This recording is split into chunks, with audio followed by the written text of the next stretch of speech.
भरतपुर के पिलोपुरा में गुर्जर महापंचायत के बाद ट्रेन रोकने का मामला और ट्रेन रोकने और इंजन को नुकसान पहुंचाने वालों के खिलाफ मामला दर्ज करवाया गया है।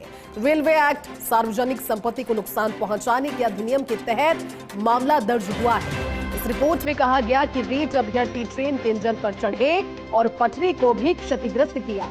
आरपीएफ अधिकारी बोले, 200 से अधिक वीडियोस हमारे पास में है। इन वीडियोस के आधार पर अब लोगों की पहचान भी की जा रही है। दरअसल कल दिल्ली मुंबई रेलवे ट्रैक को जाम कर 2 घंटे के लिए कोटा मथुरा पैसेंजर ट्रेन को रोका गया था। प्रदर्शनकारियों के द्वारा ट्रेन रोकने से 8 से 10 ट्रेनें प्रभावित हुई। इंजीनियर टीम ने ट्रैक की मरम्मत कर सही तो कर दिया, लेकिन उसके बाद अन्य ट्रेनों का संचालन भी सुचारू हो पाया।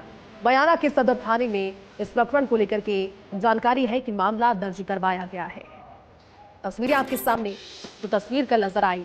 दूसरा से गुर्जर समाज की महापंचायत हुई और महापंचायत का आह्वान तो किया गया, लेकिन महापंचायत की समाप्ति के आह्वान के बाद कुछ जो युवा थे वो संभवतः उस मसौदे के जो फैसले थे उनसे रजामंद नहीं थे और इसको लेकर के लगभग 150-200 मीटर की दूरी पर स्थित पिलोपुरा, जो कि पहले भी गुर्जर आरक्षण आंदोलन का एक केंद्र रह चुका है, इसी ट्रैक पर पुनः पहुंचे और उसके बाद जो पैसेंजर ट्रेन थी उसे रोक लिया गया। कुछ वीडियोस भी सामने आए, फर्स्ट इंडिया ने भी आपको वीडियोस दिखाए। हालांकि बाद में समझाइश के बाद जब डीआईजी वहां पर पहुंचे राहुल प्रकाश, उनकी समझाइश के बाद वो लोग वहां से निकले।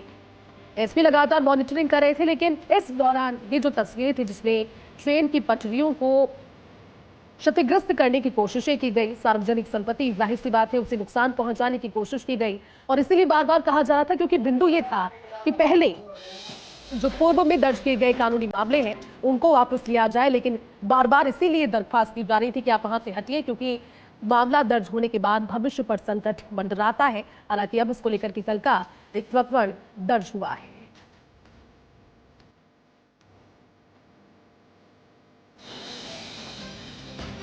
चलिए इसी खबर पर भरतपुर से सहयोगी रवि कटारा जुड़े हैं। रवि, कल की सारी तस्वीरें आपके जरिए दिखाई, हालांकि काफी मशक्कत और कोशिशों और समझाइश के बाद में लोगों को हटाया गया, लेकिन अब सार्वजनिक संपत्ति को नुकसान पहुंचाने और दूसरे प्रकरणों में कानूनी प्रकरण दर्ज हुआ है। क्या जानकारी और लग रही है रवि, क्या अपडेट इस खबर पर?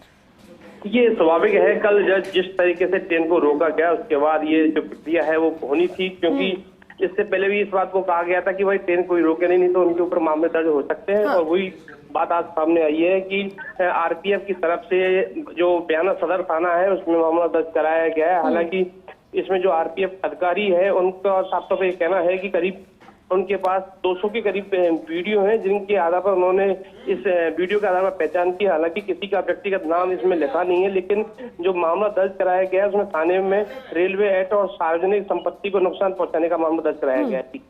चलिए ठीक है रवि, बहुत शुक्रिया इस पूरी जानकारी के लिए।